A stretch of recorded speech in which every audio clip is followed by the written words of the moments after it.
Right now, you're listening to the Azeem Digital Asks podcast, the podcast where I, Azeem, talk to some of the top marketers in the industry, find out everything about them, how they got to where they are today, and more importantly, sharing some really useful marketing tips that will help everybody listening to this become better marketers.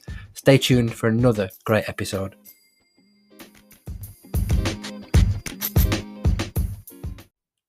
Hello and welcome back to not just another, but the final episode of 2020 of the Azeem Digital Asks podcast. Incredible to believe that I don't even know how many episodes we're on now. I didn't think it would last this long, but I'm going to start with a very quick thank you to everybody who has listened in 2020, the year that feels like it's 58 years long. Loads of different countries, 23 in the last week alone, over 1,000 listens and just loads of shares. Without you listening to this is not possible. So massive thank you from me. Right, forget that boring stuff, onto the serious stuff. Have an absolutely brilliant guest to close out 2020, and I know that she is going to absolutely smash this episode out of the park. Hashtag no pressure. She is the wonderful Izzi Smith, a Munich-based SEO with a penchant for SERP optimization. I've blatantly nicked this from her website, by the way. Structured data, UX, tech SEO, and making people smile with her super awesome SEO memes. And if you haven't read her website, there's a paragraph called About Me, which is just fantastic. I love it. And where you explain why you're right in third person. Anyway, I'm going to shut up. Izzi, welcome to the show. Azeem, thank you so much for having me. I'm just sat here like giggling to myself, and also a huge congratulations for your podcast. Like, it's amazing, and thank you so much for taking the time out of your presumably very busy schedule to like keep everyone smiling and laughing and just keeping us all positive and happy. It's brilliant. Thank you. You're the best. I Oh, will no, you. PayPal you €50 later. Thanks.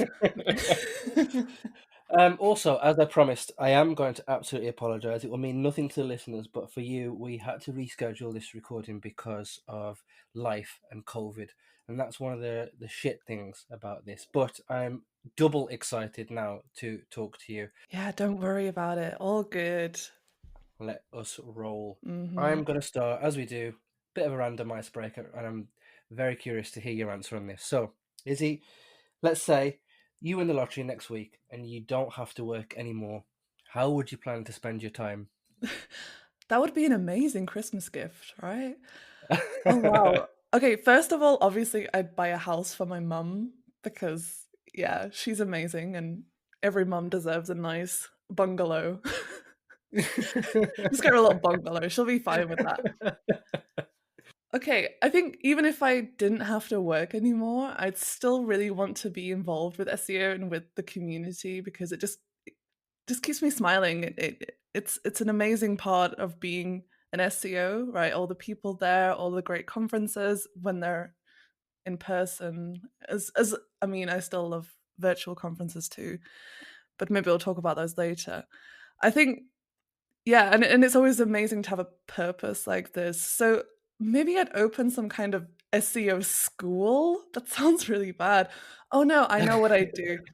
I would definitely buy an island and just open some like really lovely commune for remote SEOs to work there. Outside of COVID, I'd wait until the whole thing is over and when people can travel again. But that sounds like fun, right? If you could just Yeah, like absolutely. spend a 2-week vacation or like just working from a tropical island that's full of nice things. Izzy Island and the Izzy School of SEO. People are going to be signing up for this immediately. Yeah. Sign up for the mailing list. All you have to do is wait for me to win the lottery. Shouldn't take too long. Buy a ticket tonight now. You never know what's going to happen. Yeah. Yeah. I mean, 2021 is anyone's game, right? Who Yeah, knows? absolutely. Right. Let me give you the opportunity to give yourself an even better introduction because mine was a bit naff, let's be honest. So, No, it was great. for anyone who doesn't know who you are, shame on them, first of all. But would you want to give yourself a better introduction? I'm gonna try. It was a great introduction, but okay. Hello. My name is Izzy. In case you didn't gather that already. Um, I was born in a town called Burnley, which is in northern England in Lancashire. It's a very industrial it's not a crappy town. It's just a place that doesn't unfortunately have much opportunity. I moved to Munich in Germany, or like 5 or 6 years ago, because I achieved an internship in SEO. So it was a really good chance for me to see a bit more of the world. I had never been abroad before. I'd never even been on a plane. So to actually like pack a suitcase and say, okay, I'm going to move to a different country was pretty wild. But I'm so glad I did it. And since then, I had an internship at Sixt, which is a car rental company, and there I learned a lot about SEO. They have an amazing in-house team there. It's very supportive. They do great innovative work. They build a lot of stuff in-house, a lot of great software, some great tech. And then last year, in September, I decided it was time to move on. It was just, yeah, I was ready for something new. And that's when I joined Write, which is a software as a service startup in Munich. And here we build really brilliant website quality and SEO software for beautiful marketers. And I'm so privileged here to get to work with amazing people who really care about the outcome of their work, and they care about the needs and challenges of our customers. And for me as an SEO, someone like who did operational SEO, it's such a great opportunity because I'm learning from product teams, from business development, from the more like pure marketing side.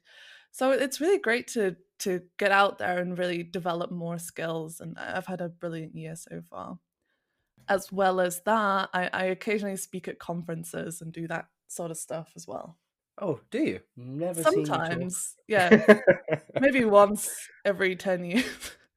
I jest. I recently saw your Core Web Vitals talk, and it was all right. See what I did there? Oh, the cheese of it all. I know you like cheese, so I just thought I'd chuckle that in. But Yes, yeah, no, brilliant talk. thank you. Yeah, I mean, that was basically just about my career, but about me personally. Like, I think in a nutshell, I'm cheerfully nerdy. I'm a bit weird, and I just like to help other people when they're working on their career paths in SEO. And I love cheering people up. So I think that's something I can really try and bring to conference talks and podcasts like this or webinars. Yeah, and memes sometimes. Yeah, I will grill you about the memes later on. But Yay. just to finish about your conference talk on a more serious note, the one that you recently did about Core Web Vitals, Hmm.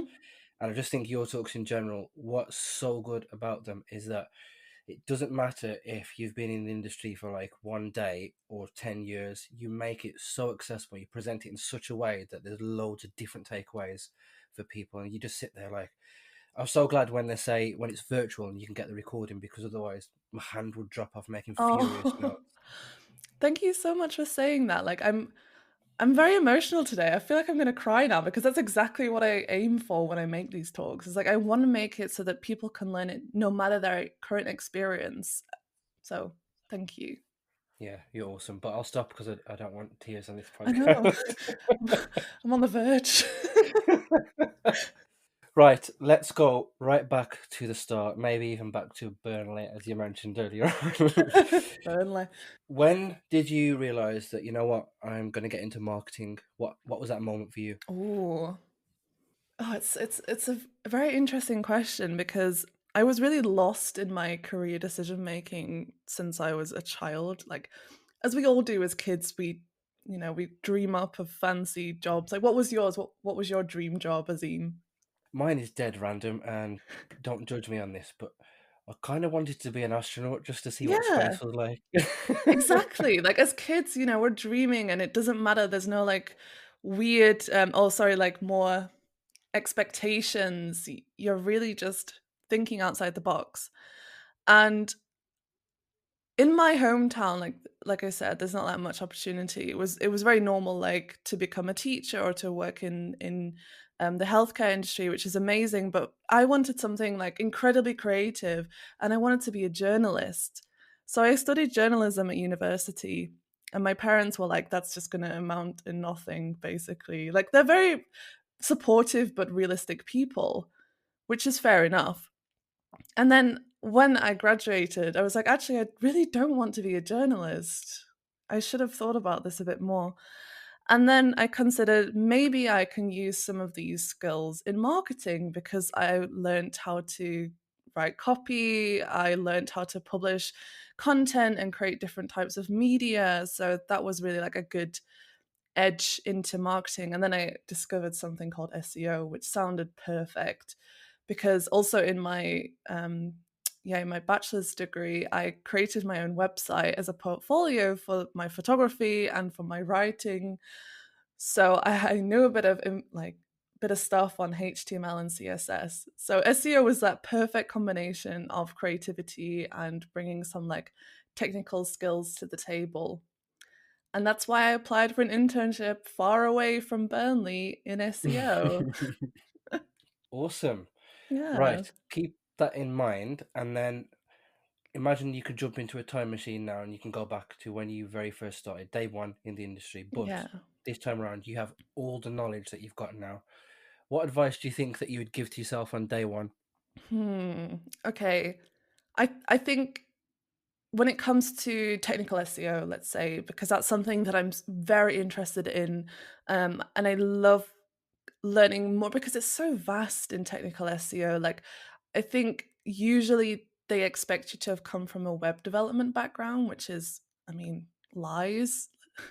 It's yeah, I mean, it's really quick and easy to pick this stuff up, especially the fundamentals, but there's so much you can really become an expert in. So I think if I could go back and chat to little young Izzy who had like a really bad haircut when she started in SEO, I'd say, sort that fringe out, get rid of that, but also just try and diversify more in your skill set. And I think it's totally fine to not be into technical SEO, but this would have really helped me and helped me shape my career and grow my skills earlier. And I would have told myself definitely to ask for more help, to not just like if I didn't understand something, like it took me ages, for example, to understand what a canonical was. And I just sat there in meetings, like not even knowing what people were talking about in my first month. And I just wouldn't even ask. So I think definitely just really try and get acquainted with those web development colleagues, with your technical SEO colleagues earlier. Just keep asking questions as you develop those skills. You can never know everything, but it's totally fine to ask for help. And that's when you can really start to grow and excel in that area. Oh, that is an absolutely brilliant answer. Oh, Thanks very much for thanks. sharing that. You also have to share a photo with me of this fringe so I can put it up with the I'm going episode. to. It's hilarious. It looks, yeah, it's like it's stuck on, like I just stuck on a fringe or a pony on. That's pony is German for fringe. In an American, it's bangs. Okay, did not know Yeah, that. fun fact. Hair is not an expert topic of mine, as you've probably guessed. Yeah, you don't need to worry about that. It's all good. Let me tell you how I achieve this natural shine. Anyway, moving on. You mentioned there some really interesting points about, sitting in a meeting and not knowing what a canonical was and asking questions and stuff. Mm. Are you able to share with the listeners a few other things that you've picked up from your work and career? Definitely, yeah. And I'm gonna resort here to the more soft skills area because I think when it comes to expertise and knowledge about the hard facts of SEO, that's really something that can be taught pretty easily. It's really about reading up. It's reading case studies, news articles, staying up to date on Twitter, all of those areas that are really helpful. But I think when it comes to soft skills, those are parts that for me took a little bit longer to develop, and maybe it's an area that some people struggle more with. And I basically grew up in SEO, so I started this internship at 21, so like early 20s, and I didn't really know so much about being a manager, being a people manager, and taking care of folk in that way. And I owe a lot. Um, yeah, it. I consider myself quite successful. Sorry, I'm like struggling to find my words here because there's a lot of things I want to talk about. But yeah, I owe a lot to this industry and to the people, and I have a lot of people to thank. So one thing I really learned from this career is to really remember like where you came from and just keep dedicating time to assist others, just to help them, because that's one of the most valuable things you can do in this role. And when you're helping others learn and grasp the fundamentals, that's when you yourself can really like form those strong skills and really develop a better knowledge. Love that. That's a brilliant answer. At least 3 different times already during this recording, I'm thinking this is going to make a great little audio bite, and you just keep coming out with them. So Oh, I thank absolutely love you. it. I mean it. I really mean it. And I thank you again for your podcast because I think this is a great platform to share these types of learnings. You know, there's many amazing podcasts out there in digital marketing that are more focused on that like technical area of expertise. But here, I like to think we can discuss a little bit more about those nicer aspects. Mm. Thanks very much. And you mentioned there about, wanting to thank people, which leads me very nicely to the next question. So it comes as no surprise to me, and hopefully not to you, Izzy, as well. Many people, especially previous guests as well, have said that you're a big inspiration for them in the industry. And it's not hard to see why. You're an absolutely brilliant Oh, person. What's your message to them? And also, what about you? Who inspires you in the industry? I'm gonna start crying again. It's just so No. lovely. I know. Um, I think that's just so incredibly wonderful, and I don't want to really fall into that trap of saying, "Oh, I'm not inspirational because I don't do this and I don't do that enough." But I'm just gonna tell that little message in my mind to shut up. I think we all need to do that. Yeah, Yes, do it. definitely. So whoever said that, thank you so much. Like it means a lot. It really helps me during this process, and I think that's something we all need to do more often is tell each other when we've been helped by each other and thank people for the content they create because it's really hard to put yourself out there and to share your learnings because we're always afraid. We are all, I think most of us have this imposter syndrome that's telling us we're not good enough. But what really helps with that is when people come up to us and say, okay, you've helped me out. You've helped me achieve something. And that just tells that imposter syndrome to GTFO, right? Yeah. Okay. Oh, I have so many big inspirations for me. Of course, like I think Aleda has helped me out so much in my career. Aleda Solis, she's fantastic, and she's not just a big inspiration because I admire all the work that she creates, and she's at so many conferences. But she is incredibly helpful, and she always finds time to help us out, to assist people in the community, and I thank her so much for that. And of course, like ongoingly, there are tons of badass women who just continue to keep releasing amazing resources for us all. I'm talking about women like Lily Ray, Alexis Sanders, Cindy Crum, Hannah Butler, who keeps releasing those amazing Google Data Studio templates, and Orit Mutznik. All fantastic people, and there's so many to mention. We could be here all day. Um, of course, Arij Abu Ali.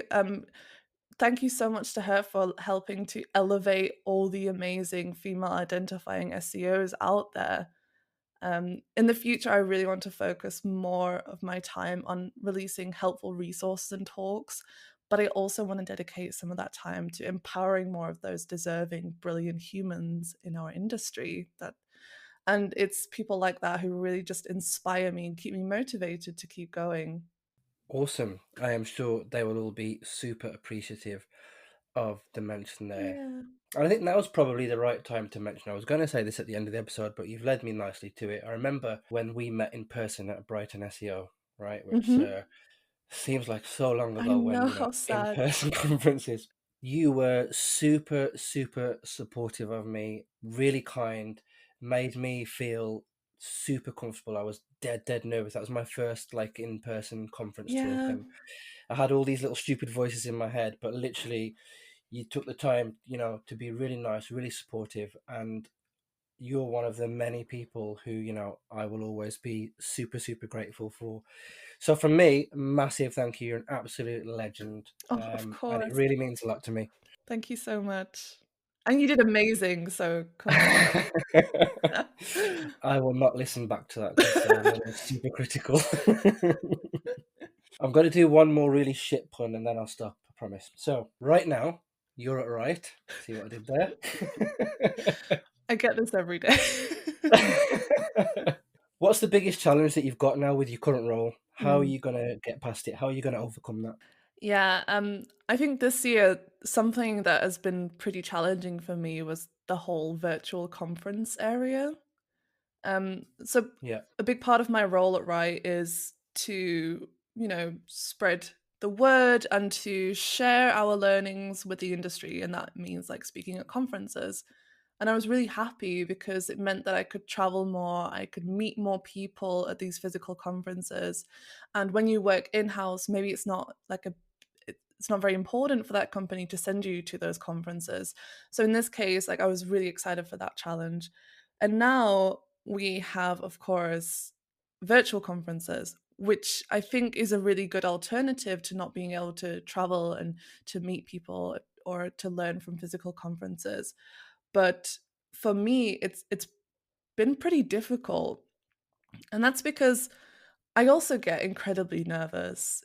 I am going through the motions in my head before a conference talk, and I'm thinking to myself like, "Oh, you're not prepared enough. This is too basic. This is too maybe too technical for the audience." Like it's never good enough. I spend weeks sometimes creating the content, and I put a lot of love and attention into it. And then when I give a virtual conference talk, I'm sat on my desk and I'm chatting to my PC. I can't see anyone sitting there. I don't hear any feedback most of the time. And it's not like at a real conference where you can meet the people afterwards, you can understand their feedback. You get to hear like if it was helpful for them, what was helpful? Do they have specific questions? Like, okay, maybe this would be more tied to my own use case. So you're really missing that feedback. And I think this has been something a bit hard to overcome this year because it's still important to do and I still want to do it. It's still great to share knowledge with the industry. And of course, virtual conferences are very accessible for a lot of people in the world. So it's still amazing. But I've really been like lacking with that whole feedback loop that I really rely on for physical conferences. So in 2021 and like next year, I think we're still going to have a lot of virtual conferences. That goes without saying. So what I want to do now is really create more interactive talks. I want to integrate quizzes. I want to have like live feedback. I want to chat with people. I want to have a conversation. I think that's something that a lot of us are really missing. So maybe I can work together with some conference organizers to develop that better platform. Maybe I need to look into some software. I don't know, but that's basically how I want to overcome that. awesome. That sounds mega, mega interesting. Definitely excited to hear a little bit more about that. Damn, COVID can just do one I know, basically. I know. Speaking of COVID, then I just wanted to ask you in a professional sense. So you've mentioned obviously about in-person conferences turning virtual. Mhm.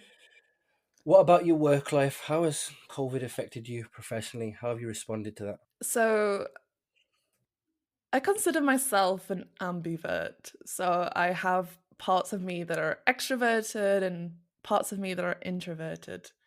So the introvert side of me was doing pretty well this year because I could just sit on the sofa and play video games when I wanted to relax and I didn't need to see people. But the extrovert side of me is really struggling, and the same in my professional life because I love being in an office. I love collaborating with people in person. I thrive when I'm around my colleagues. And I think that has not been so great for me this year. But of course, like what has really helped me out is the support from those colleagues, from my teams. So we're all working together immensely well, considering the situation. And I think what helped me a lot was building up a better home office space. But that's not always easy. So I live alone in Munich, which is almost as expensive as London and a lot smaller. So I have a teeny tiny apartment and I'm basically just sat in the corner of my bedroom now on a desk. But I've done what I can with the space and it's so much better. I have a little pin board on the wall with some nice notes. I have like my nice little webinar area. I've got a second screen which has just changed my life. And I've organized my paperwork which was just piling up underneath the desk and just causing me stress. So that was something that really helped me, creating a better environment at home.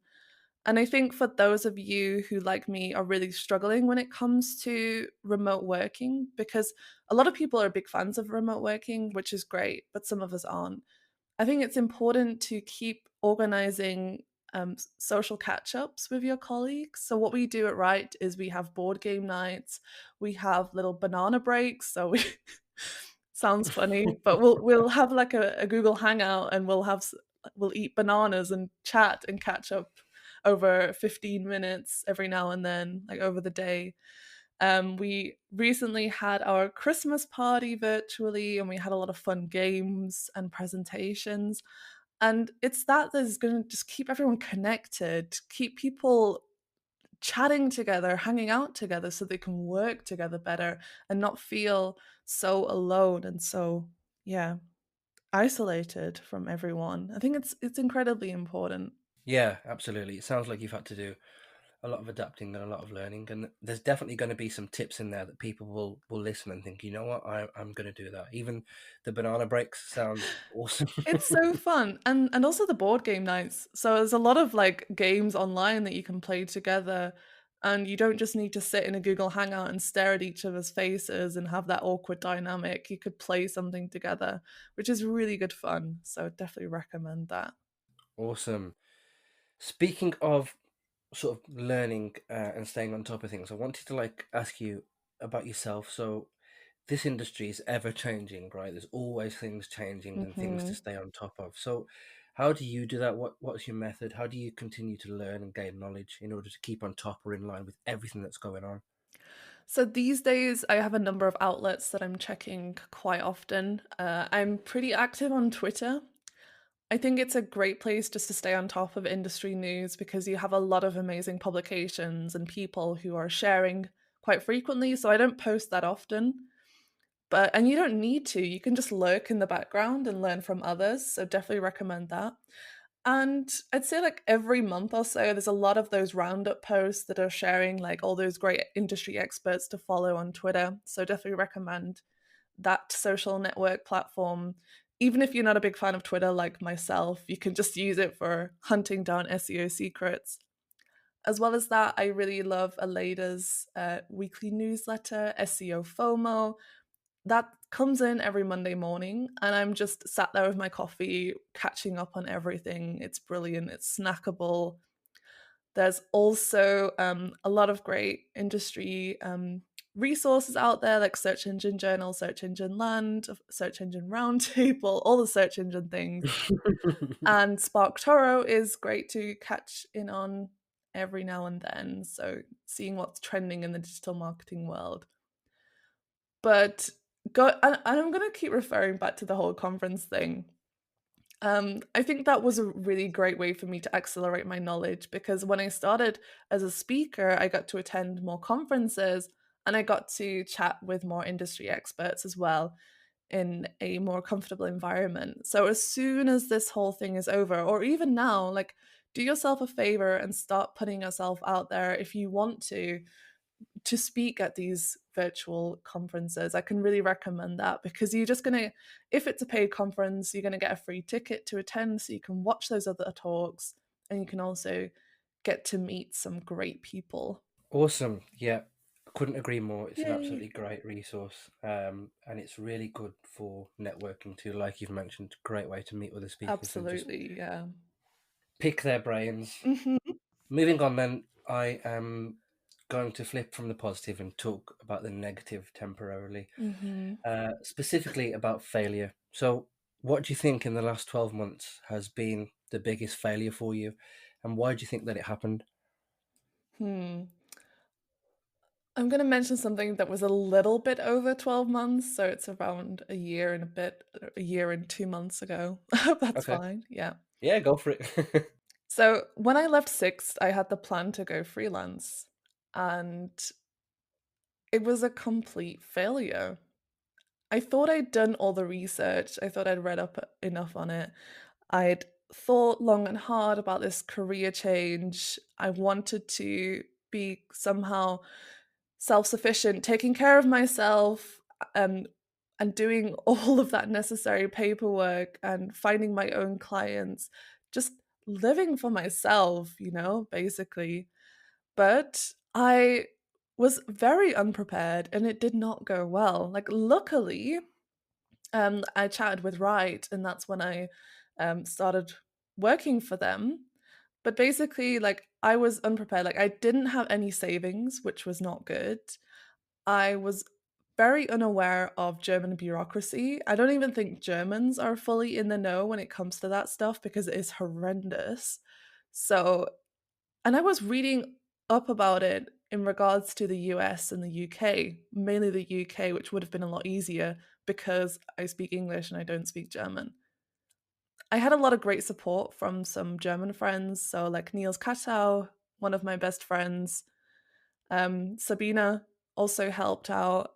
But at the end of the day, like, I was just totally unprepared. And if I would have stayed as a freelancer, it would not have gone well. So maybe I would have had to leave Germany and go back to England. So looking back, it was a bit of a failure, but I've learned so much from that. And I know now to really get myself prepared if I do ever want to take that career step in the future. And I know it works out for so many people. It's an amazing step. It was just not meant to be in this case. And I'm fine. I'm happy with the way things worked out. Honestly, it was just a very horrendous 2 months. Yeah, I can imagine. It sounds like you've sort of, come to terms with it and come out of it on Definitely. the other side. On the right side, let's say, I'll stop. I love that. I'll stop. I made the right choice in the end. Yeah. I mean, it's a shame really, but, like, I've learned so much in my current role that I know, yeah, if one day again I will try and do this, that I'll just be even stronger and even more prepared. Yeah, I'm absolutely certain that you won't be short of people wanting to work with you. Or once people find out, if you ever take that step, there's an opportunity to work directly with you. I'm sure people would like bite your digital hand off and say, "Look, let's do it." Yeah. So, speaking about work and speaking about right, obviously the things that you can share. What are you working on right now? What's in your sort of to-do list right now? Ooh, so some things I'm really excited about are all around the whole mobile only shift that's taking place in March next year in 2021 and the page experience update in May 2021.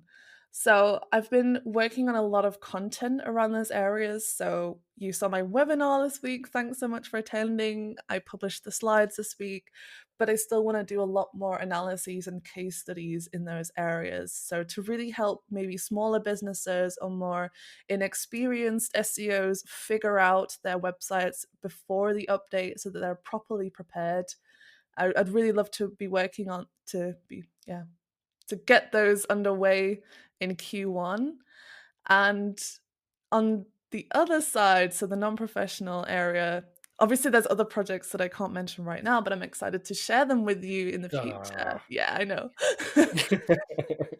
And I think what's also been a bit exciting, in my professional side is that I started learning Python this year during the whole quarantine time. I think a lot of us have been doing that, which has been good fun to share with others. And I've been finally able to put some of that Python learning to good use. So I hope to keep adding that into my professional career as well and learn more German, finally. Yeah. I'm already looking forward to your conference talk next year about how you can use Python Oh, yes, let's see. I don't think I'm that fluent to be having a conference talk in Python or how to yet. use Python in German. Oh god, hell no. And I think aside from those areas, I'd really, like I mentioned before, I really do want to spend more time on helping others. So helping more females get onto virtual and physical stages when they come about. So if anyone ever wants advice on getting started in speaking, just reach out to me. I'm more than happy to help you there. Yes, plus one from me. You absolutely Yay. have to talk to Izzy. She is a legend, as you're gathering from this podcast. So, as you know, Izzy, I put a message out on Twitter, and I don't normally say that, this is going to be my guest. It's normally a surprise, but because this is the last one of 2020, I said to people, look, you've got the chance now. to ask Izzy a question. And I haven't told you what these questions are, and I haven't prepared you for them because I just want to see what your answers are fresh off the bat. There's some quite interesting ones, I'll be honest. So I've got, I think, 6 maybe. Some quick ones and some ones that might make you think a little bit. So I've ordered them in probably easiest to more difficult. So the easiest one, the first one, and they're all anonymous. Nobody has left their name, which is a shame because I'd love to say that Joe Blogs has sent this. So the first question is literally, can I have your brain, please? No, there's not enough of it to share. It's it's just filled with memes and video game knowledge. A little bit of SEO. The second question is John Mueller or Mueller, depending on how you pronounce it, is he really that nice? He is so lovely. He's just such a great guy. Like he seems really funny and sarcastic on Twitter and maybe a little bit mean sometimes, but when you chat to him in person, he's just very lovely. He wants to help people out and he's always happy to take a selfie. Awesome. Right, Yes. next one. Speaking about memes, what was your favorite meme that you've made? Oh, I have a couple. I think my favorite one of last year was the GIF that I made. Did you see that one? Do you remember it? It's basically yeah, Yeah, yeah. yeah. It's like the depiction when you're first analyzing a new client's site audit, and it's just filled with horrific stuff. And it's actually George Clooney in Burn After Reading when he's like looking at things and being really shocked and scared.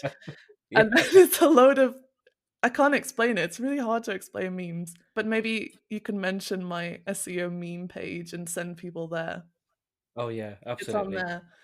And then the other one is just the John Moo Hotline Bling one, where he's just like, it's all about filling an imaginative word count ranking factor is not good, but then actually creating content that serves a purpose that's nice. Yeah. Yeah, I'm definitely gonna share a link to Yeah. these after the. So the next one, what has been your favorite conference talk that you've done? Mm. It's hard to say. I'm pretty happy that this year I've branched out in topics other than feature snippets because that's basically all I spoke about in the years before. Not because I wanted to, but because conference organizers kept asking me to. They're like, oh, everyone loves it. Just talk about feature snippets. I was like, oh, but I have a talk about this topic. No, just talk about feature snippets. Maybe rich results. Can you do both? Like the feature snippet talk has a firm place in my heart because that was the first thing I started talking about and people loved it. So that I really enjoy. But I'm really happy with my Core with Vital talk that I released this week. I think because it was the first time that I've publicly spoken about a way more technical topic. So that feels really good for myself to do that. And I've already got so much great feedback that it's helping people. So one of our customers spoke to us this week saying that finally her developers are listening after she showed them the webinar talk, which is amazing. That's what I want to do. And now they're working together on solving some of their horrendous page speed issues. So very happy about that. Awesome. Yeah, as you had mentioned, I was there. Absolutely brilliant. And by the time this goes out early next week, I will have absolutely sat down, socially distanced, of course, with our web developer and said, listen, take an hour out of your day and watch this because it will change your life. It's Oh, brilliant. thank you. So I've got 2 more, and I'm not sure which order to ask them in. But given that you're talking about conference talks and SEO, I'll go with this one first. So this question asks, what does SEO mean to you? SEO means search engine optimization. No, to me, SEO needs a little bit of a brand change, I think. It needs a bit of a facelift. It's got a bad reputation, whereas it shouldn't. To me, SEO means helping search engines discover and properly index your content and then rank it for relevant queries, but then also seeing through the user journey. So making sure that you're standing out, that you're providing incredibly relevant SERP features, so SERP optimization, and then improving your content and the user experience to make sure that you're retaining customers, helping them convert, therefore helping them find the goal that they're looking for, and just really this full funnel journey from indexing and crawling to customer retention. So really capturing all of that technical UX and content, all of that goodness together. Awesome. Love that. And then the final one, and I'm glad I've asked this one last. What do people always seem to get wrong about you? um, that's a really good question. People always spell my name wrong. They spell Izzy with a Y and it's Izzy with an I. But aside from that, people sometimes assume that I'm a one trick pony, so that I'm only good for one facet of SEO. Maybe it's the whole feature snippet problem that I conferences only let me talk about that for ages. Whereas I like to think that I have a very diverse knowledge in SEO. Yes, I completely agree. Love that. What do you think people get wrong about me, Azeem? To be honest, that's hard for me to answer because I genuinely can't think of anything that to answer this question with. I would never say that you're just, defeated snippet person Thank or, you. especially after watching your talk about core web vitals. If anybody thinks that, I would strongly Thank recommend you you. watch that talk back and you'll change your mind. But no, I can't think of anything that people would be like, On that note, Izzy's I good just at want to this. quickly, yeah, thank you. On that note, though, I just want to quickly mention to our audience, like, it's totally fine and great in the beginning to be specialized in a topic because that's how you can really stand out at these events. It's how you can make a bit more of a name for yourself. So I think that's really an awesome way. So do find your strong point. Do find something that you're really passionate about and just become the absolute expert in that. Just own it, queen. Yes. Slay. Slay. That's brilliant, and that brings an end to this section where people can ask you questions. That's actually pretty good, to be fair. I might do that again, but Yeah, brilliant it's answers. Thank fun. you very much for sharing. I have a couple more before I let you go on your way. And I always ask this to everybody. So if we could swap roles, what question would you ask yourself that I haven't? Essentially, it's an open forum within reason for you to talk about something we've not discussed already. Hmm. I have a silly one and a more serious one. So the silly one is that actually your natural hair color? Which is obviously no. Shocker. I know. I wish I was born with bright red hair. That would be amazing. And the more serious one is maybe just could you give some advice for our audience if they're nervous about speaking or want to get more involved in sharing their knowledge and conferences? Ooh, go on then. I think one thing that helped me out, I'll just give a very short answer because there's so much I could talk about this. But of course, like if you want to know more, like reach out to me. One thing is remembering that the audience is on your side. No one wants you to mess up. People want to learn from you. They don't want to see you mess up your words or forget your notes. They care about learning from you. And once you remember that they're on your side, it just makes everything feel a lot more comfortable. And then you feel a bit more at home, more relaxed, and you can do your job in kicking ass and delivering that content to the best of your ability. Yes. Hashtag Mhm. do it. Yes. That was brilliant. Thank you very much for sharing that. And then it's a shame that we're coming to the end of this podcast. But again, one thing I always ask everybody before they go, if you do listen to music to help you get deep into your productive zone, what's in your ears? What's your favorite song, artist, playlist? And if you don't, how do you get yourself into that super productive zone? So what I do is I listen to retro wave. Are you aware of this genre? I think you've mentioned this to me before. And I Yeah. think Maret, she's mentioned that you've told her about Yes. this. Yeah, so it's basically like 80s style synthy wave music, which is very much influenced by like 80s video games. And games need to have music that is entertaining enough but really doesn't distract you from the task that you have in that video game. So it's actually perfect to focus on and it sounds really cool, especially if you're a bit nerdy like myself. So there are some amazing Spotify playlists, also probably on YouTube or whatever streaming service you're using for retro wave or synth wave. Definitely recommend that. And also, this is a very like recent recommendation of mine. I've been using the Headspace app, if you're aware of that, because my boyfriend said I need to relax more. He said I should get into meditating. So I'm trying to do that.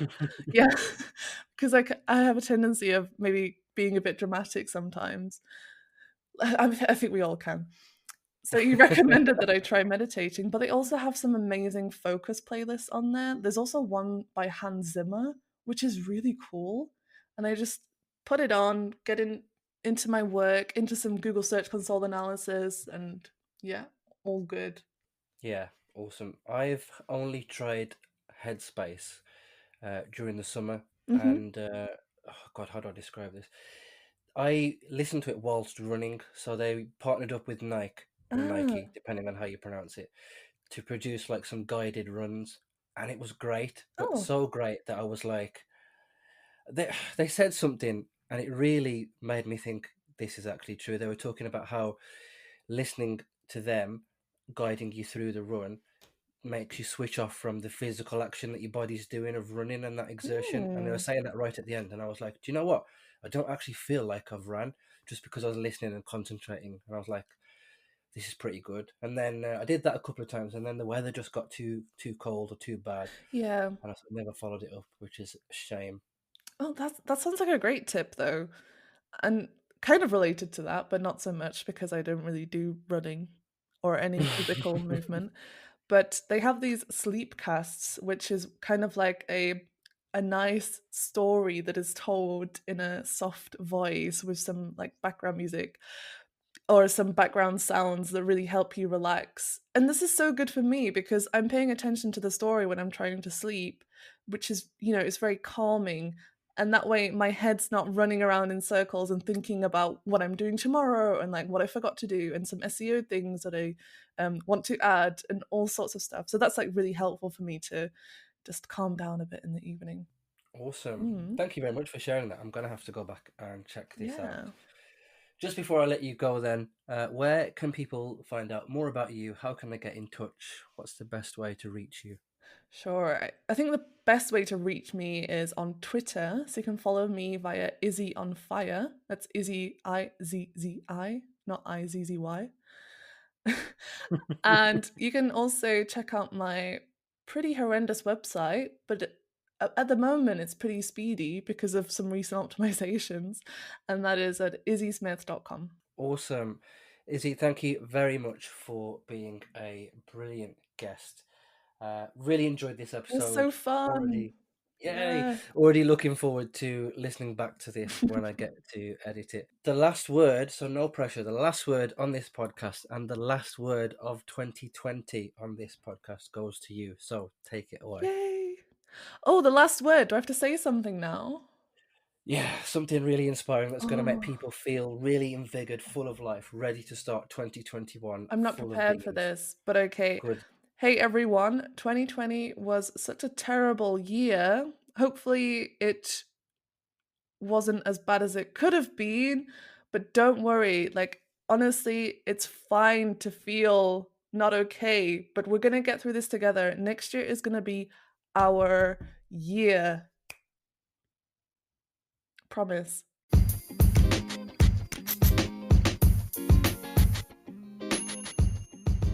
So that was another great episode in the bag. I'm really enjoying hearing from some brilliant people in this industry. If you enjoyed this podcast, please follow me on Spotify. Please leave a rating on Apple Podcasts or whichever platform you are using. Tell a friend to tell a friend, and hopefully see you for the next episode.